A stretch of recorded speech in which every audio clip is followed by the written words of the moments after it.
नमस्कार दोस्तों, मैं हूं सुरेश गुप्ता। आप सभी का स्वागत है मेरे चैनल पर। दोस्तों, हमारे व्यूअर हैं मिस्टर प्रकाश मंगनेकर साहब। उन्होंने हमसे एक सवाल पूछा है कि क्या कैमरे का जो मीटरिंग मोड रहता है उससे फ्लैश की आउटपुट पे कोई फ़र्क पड़ता है क्या। मतलब कि अगर हम मीटरिंग मोड कुछ भी लगाएं तो क्या फ्लैश से निकलने वाली जो पावर है उसका आउटपुट चेंज होता है क्या। तो दोस्तों, हो सकता है आप और व्यूअर्स के मन में भी इस तरह की कोई क्यूरियोसिटी होगी कि मीटरिंग मोड और फ्लैश पावर का आपस में क्या कनेक्शन रहता है। टीटीएल फ्लैश की, खासतौर पे टीटीएल फ्लैश की जो आउटपुट रहती है उसका मीटरिंग मोड से क्या इफेक्ट पड़ता है। तो दोस्तों, यहाँ मैं आपको एक बात बिल्कुल क्लियर करना चाहूँगा कि डायरेक्ट रूप से किसी तरह का कोई फ़र्क फ्लैश की आउटपुट पर नहीं पड़ता है मीटरिंग मोड से,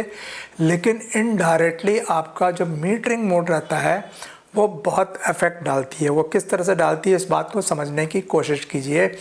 कि कोई भी फ्लैश, टीटीएल फ्लैश के अंदर से जो आउटपुट निकलता है वो बेसिकली जो वहाँ की एम्बिएंट लाइट होती है उसको कैलकुलेट करता है, सब्जेक्ट से फ्लैश की डिस्टेंस होती है उसको कैलकुलेट करता है, और उसके हिसाब से किसी के पर्टिकुलर जिसको आपने स्पॉट किया है, जिस सब्जेक्ट को आपने एम किया है उसको कितना एक्सपोजर रिक्वायर्ड है, उसके हिसाब से टोटल आउटपुट आपके फ्लैश से निकलती है। अब इसमें मीटरिंग मोड कुछ भी लगा हो उससे कोई फ़र्क नहीं पड़ता, लेकिन जो आपका टोटल एक्सपोजर होता है, जो पिक्चर आती है, उस पे मीटरिंग मोड का बहुत इफेक्ट पड़ता है। क्यों? क्योंकि आपकी जो फ्लैश है वो सिर्फ और सिर्फ आपके सब्जेक्ट को इलिमिनेट करती है, उसका इफेक्ट जो पीछे बैकग्राउंड पर बिल्कुल भी नहीं आता है। तो कई बार क्या होता है कि जब आप पिक्चर्स लेते हैं तो आपका सब्जेक्ट तो बहुत क्लियर आ जाता है, लेकिन उसके पीछे की जो चीज़ें होती हैं, दूर तक की जो चीज़ें होती हैं, जो डेकोरेशन होता है, जो एम्बियंस होती है, और भी बहुत सारी चीज़ें रहती है जहाँ तक फ्लैश की लाइट नहीं पहुंच पाती। और ऐसी समय में जब फ़ोटोज़ लेते हैं जहाँ पे कि लाइट थोड़ी सी कम हो चुकी होती है, डिम हो चुकी होती है, तो बैकग्राउंड एक्सपोज नहीं हो पाता है। तो ऐसी पिक्चर्स में क्या होता है कि फ्लैश से खींची हुई पिक्चर जो और सब्जेक्ट होता है वो तो बहुत क्लियर आ जाता है, लेकिन बैकग्राउंड क्लियर नहीं आता है। तो वहाँ पर आपका जो कैमरे का मीटरिंग मोड है वो सही तरीके से पिक्चर में आता है। अब क्या करना होता है, मान लीजिए अगर आपने पिक्चर लेते समय अपने कैमरे में स्पॉट मीटरिंग मोड लगाया हुआ है, तो स्पॉट मीटरिंग मोड तो आपका जो सब्जेक्ट है खाली उसको स्पॉट करेगा, उसके हिसाब से उसको क्या एक्सपोजर रिक्वायर्ड है वही रीड करेगा, लेकिन उसकी तो पूरी केयर आपकी फ्लैश ले ही रही है। अगर मान लीजिए आपके सब्जेक्ट के ऊपर लाइट कम है, सब्जेक्ट के ऊपर लाइट ज़्यादा है, उससे कोई फ़र्क नहीं पड़ता, आपकी फ्लैश अपने हिसाब से सही एक्सपोजर कैलकुलेट कर लेगी। लेकिन आपकी पिक्चर्स में सबसे ज़्यादा फ़र्क आपके बैकग्राउंड को पड़ता है। तो बैकग्राउंड को सही तरीके से एलिमिनेट करने के लिए, सही तरीके से एक्सपोज करने के लिए जो बैकग्राउंड की मीटरिंग है वो परफेक्ट होना बहुत ज़रूरी है। तो जब भी आप पिक्चर्स लेते हैं, इस तरह की पिक्चर्स टीटीएल फ्लैश से खींचते हैं जहां आपको सब्जेक्ट भी अच्छा चाहिए और बैकग्राउंड भी अच्छा चाहिए, तो वहां पर आपको सोनी और नाइकॉन कैमरे में मैट्रिक्स मीटरिंग मोड लगाना चाहिए। और अगर आपका कैनन का कैमरा है तो उसमें आपको इवैल्यूएटिव मीटरिंग मोड जो होता है वो लगाना चाहिए। तो उसमें क्या होता है कि आपका कैमरा जो होता है पूरे फ्रेम में जितनी चीज़ें आ रही हैं उन सभी को कितने एक्सपोजर की ज़रूरत है वो रीड करता है। तो उसके हिसाब से क्या अपर्चर लगना चाहिए, क्या आईएसओ लगना चाहिए, वो आप कैमरे में पहले फीड कर देते हैं। मीटरिंग मोड के हिसाब से जो भी रिक्वायर्ड एक्सपोजर रहता है उसके हिसाब से जो आपकी टीटीएल फ्लैश होती है, जब हम हाफ प्रेस करते हैं बटन को तो उसमें से प्री फ्लैश निकलती है। आपके कैमरे ने मीटरिंग मोड के हिसाब से क्या एक्सपोजर सेट किया हुआ है, मतलब क्या अपर्चर लगा हुआ है, क्या आईएसओ लगा हुआ है और क्या शटर स्पीड लगी हुई है कैमरे में, उसके हिसाब से वो कैलकुलेट करता है कि आपके सब्जेक्ट को कितने लाइट की ज़रूरत है, उतनी ही पावर वो फ्लैश से जनरेट करता है। तो क्या होता है पिक्चर में जो आपका सब्जेक्ट है उसकी पूरी एक्सपोजर जो है आपकी फ्लैश से हो जाती है, और जो बैकग्राउंड है आपका उसकी एक्सपोजर पूरी मीटरिंग मोड से हो जाती है। तो मीटरिंग मोड ने जो सेंस किया होता है कि कितना आईएसओ लगना है, कितना अपर्चर लगना है, उसके हिसाब से पिक्चर आपकी बिल्कुल सही तरीके से एक्सपोज हो जाती है। आपका बैकग्राउंड भी बहुत बढ़िया आता है और आपका सब्जेक्ट भी बहुत अच्छे से आता है। तो इसीलिए दोस्तों एडवाइजेबल ये है कि भले ही आप TTL फ्लैश यूज़ कर रहे हो, TTL फ्लैश आप जब भी यूज़ करें तो अपने बैकग्राउंड का भी ज़रूर ख्याल रखें, क्योंकि अगर मान लीजिए आपका सब्जेक्ट तो बहुत अच्छा अगर एक्सपोज हो गया, लेकिन अगर बैकग्राउंड में डार्कनेस है तो पिक्चर में अपील नहीं आएगी। इसलिए जो वेल बैलेंस्ड पिक्चर होती है उसमें सब्जेक्ट के साथ साथ में बैकग्राउंड को भी सही तरीके से एक्सपोज करना बहुत ज़रूरी होता है। तो उसका सबसे सही तरीका ये है कि आप कैमरे में कोई सा भी मोड यूज़ करें, चाहे आप प्रोग्राम मोड यूज़ करें, चाहे आप ऑटो अपर्चर यूज़ करें, चाहे ऑटो शटर यूज़ करें, या आप मैनुअल मोड ही क्यों ना यूज़ करें, आप अपना मीटरिंग मोड जो है सही तरीके से चूज़ करें। तो जब आप मैट्रिक्स मीटर मोड लगाएंगे और व्यू फाइंडर में जब पिक्चर्स को एम करेंगे, जब आप देखेंगे, तो मान लीजिए अगर आप मैनुअल मोड पे पिक्चर ले रहे हैं तो आपको व्यू फाइंडर में दिखेगा कि मेरा जो एक्सपोजर मीटर का जो नीडल है या कर्सर है वो कहाँ जा रहा है, प्लस में जा रहा है या नेगेटिव में जा रहा है। तो आप अपने अपर्चर से, अपने शटर स्पीड से और अपने आईएसओ से उसको इस तरह से कंट्रोल करिए कि आपका एक्सपोजर जो है बिल्कुल आपका बैलेंस में आ जाए। जो आपका एक्सपोजर मीटर की जो जीरो नीडल होती है वहाँ पर आपका एक्सपोजर आ जाए। तो इसका मतलब ये हुआ कि आपका बैकग्राउंड पूरी तरीके से सही तरीके से बैलेंस हो गया है। अब आप हाफ प्रेस शटर कीजिए, तो हाफ प्रेस के हिसाब से जो भी आपकी लाइट की ज़रूरत आपके सब्जेक्ट को होगी, फ्लैश अपने आप कैलकुलेट कर लेगी और आपकी TTL फ्लैश में से उतनी ही लाइट निकलेगी जितनी कि आपकी सब्जेक्ट को ज़रूरत है। तो ये तो तरीका ये हो गया कि अगर आप मैनुअल तरीके से पिक्चर ले रहे हैं। अब अगर मान लीजिए आप ऑटो यूज़ कर रहे हैं, ऑटो शटर यूज़ कर रहे हैं, या आप ऑटो अपर्चर यूज़ कर रहे हैं, दोनों ही केस में आप जब हाफ प्रेस करेंगे तो आपका कैमरा अपने आप वहाँ पे कितना अपर्चर देना है या कितना शटर स्पीड देना है, आईएसओ आपने ऑलरेडी इसमें फ्रीज़ कर रखा है, तो आपके फ्रोज़न आईएसओ के हिसाब से कितना अपर्चर आना है या कितना शटर स्पीड आना है वो ऑटोमेटिकली कैमरा सेट कर लेगा आपके बैकग्राउंड के हिसाब से।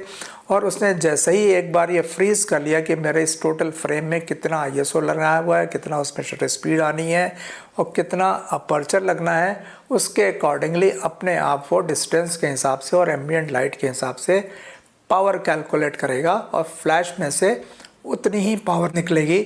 जो उस समय वहाँ पे ज़रूरत है, और आपकी पिक्चर बहुत अच्छे तरीके से एक्सपोज हो जाएगी। अब इसमें एक तरीका आप और कर सकते हैं, जहाँ अगर आपके पास टाइम ना हो बार बार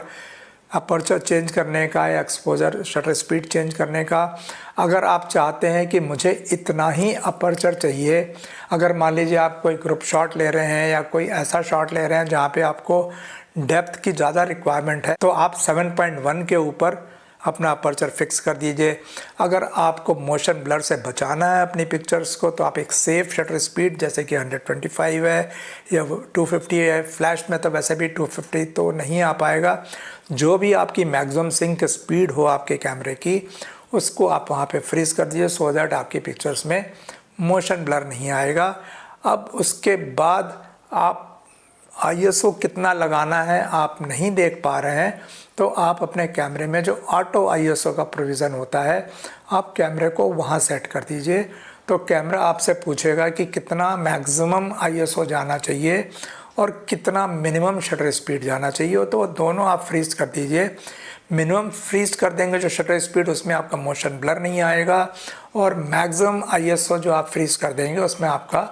नॉइस नहीं आएगा। तो जो भी लिमिट आपने फिक्स कर दी है आपका कैमरा उसके आगे कभी नहीं जाएगा। उसके बाद आप अपना TTL फ्लैश को ऑन कर दीजिए और जो भी पिक्चर जिस भी डिस्टेंस से आप लेना चाहें लेते रहिए। कैमरा सबसे पहले वहाँ की नेचुरल लाइट के हिसाब से एक्सपोजर सेट करेगा, और जो उसने एक्सपोजर सेट किया, एक्सपोजर सेट करेगा मतलब जो उसने सेटिंग लगाई है कैमरे में, जो उसने आईएसओ चूज़ किया है, जो उसने वहाँ पे रिक्वायर्ड लाइट के हिसाब से, क्योंकि आपने शटर स्पीड और अपर्चर तो ऑलरेडी सेट कर रखा है, तो आईएसओ का वेरिएशन जो है वो लाइट की कंडीशन के हिसाब से करता रहेगा। और जो भी आईएसओ कैमरे ने लगाया है उस आईएसओ और लगे हुए अपर्चर और लगे हुए शटर स्पीड के हिसाब से आपकी फ्लैश में से कितनी पावर जनरेट होनी है वो आपकी फ्लैश ऑटोमेटिकली पावर जनरेट करेगी और आपका एक बहुत बढ़िया बैलेंस एक्सपोजर जो है आ जाएगा। तो दोस्तों इस चीज़ की आप प्रैक्टिस चाहें तो अपने किसी भी टाइम पे कर सकते हैं। आप अपना कोई भी ऑब्जेक्ट किसी एक जगह पे बिठा दीजिए और तरह तरह के जो मैंने सिस्टम बताए हैं आपको, पहले आप उसमें अपर्चर फिक्स कर दीजिए, शटर स्पीड फिक्स कर दीजिए या आईएसओ फिक्स कर दीजिए, जो भी फ्रीज करना हो कर दीजिए। और आपका जो मोड है आपके कैमरे का, एक्सपोजर मोड है, वो लगा दीजिए और आप पिक्चर लेते रहिए और देखिए कि आपकी पिक्चर कैसी आ रही है। फिर उसके बाद मैंने आपको एक चीज़ और बताई थी कि अगर मान लीजिए आपका बैकग्राउंड डार्क हो रहा है या लाइट हो रहा है तो उसको आप एक्सपोजर कंपनसेशन जो कैमरे में होता है उसको सेट कर दीजिए। मान लीजिए पिक्चर आपकी ओवर एक्सपोज हो रही हैं तो कैमरे के कंपनसेशन में जाके थोड़ा सा उसको अंडर साइड में -0.3, -0.7, -1, -1.3 जहाँ भी लगे कि आपकी पिक्चर अब बैलेंस हो गई है उसको वहाँ पे फ्रीज कर दीजिए। उसी तरीके से अगर आपको लग रहा है कि पिक्चर आपकी अंडर एक्सपोज हो रही है, मतलब बैकग्राउंड आपका अंडर एक्सपोज हो रहा है, तो कैमरे के एक्सपोजर कंपनसेशन सिस्टम में जाके उसको आप +0.7, +0.3, +1, +1.3 जो भी हायर साइड में आपका कंपनसेशन देने से अगर आपका बैकग्राउंड सही हो जाता है उसको आप फ्रीज कर दीजिए। अब अगर आप अपने ट्रायल शॉट में देखते हैं कि आपका सब्जेक्ट थोड़ा सा डार्क हो रहा है या सब्जेक्ट थोड़ा सा ओवर एक्सपोज हो रहा है तो उस केस में आप अपने फ्लैश के कंपनसेशन सिस्टम में जाइए। अगर पिक्चर आपकी ओवर एक्सपोज हो रही है तो उसको माइनस साइड में कंपनसेट कर दीजिए, -0.3, -0.7, -1, -1.3 जो भी रिक्वायर्ड हो वहाँ पर कंपनसेशन की वो आप माइनस साइड में दे दीजिए। अगर आपको लग रहा है पिक्चर आपकी सब्जेक्ट आपका अंडर एक्सपोज हो रहा है, मतलब आपका बैकग्राउंड तो सही आ रहा है लेकिन सब्जेक्ट थोड़ा सा अंडर एक्सपोज हो रहा है, तो उस केस में आप थोड़ा सा फ्लैश के कंपनसेशन सिस्टम में जाके पॉजिटिव डायरेक्शन में +0.3, +0.7, +1, +1.3, +1.7 जो भी रिक्वायर्ड हो, एक दो टेस्ट शॉट और ले लीजिए और जहां आपको लगता है पिक्चर मेरी बिल्कुल सही आ गई है वहां पे आप स्टॉप कर दीजिए। फिर उस सेटिंग के ऊपर जो कैमरे में आपका सेटिंग लगा हुआ है वो प्लस आपके फ्लैश में जो सेटिंग लगा हुआ है उसके साथ में आप उस पर्टिकुलर जगह पे पिक्चर्स लेते रहिए। आपकी सारी पिक्चर जो है बहुत अच्छे तरीके से आएंगी।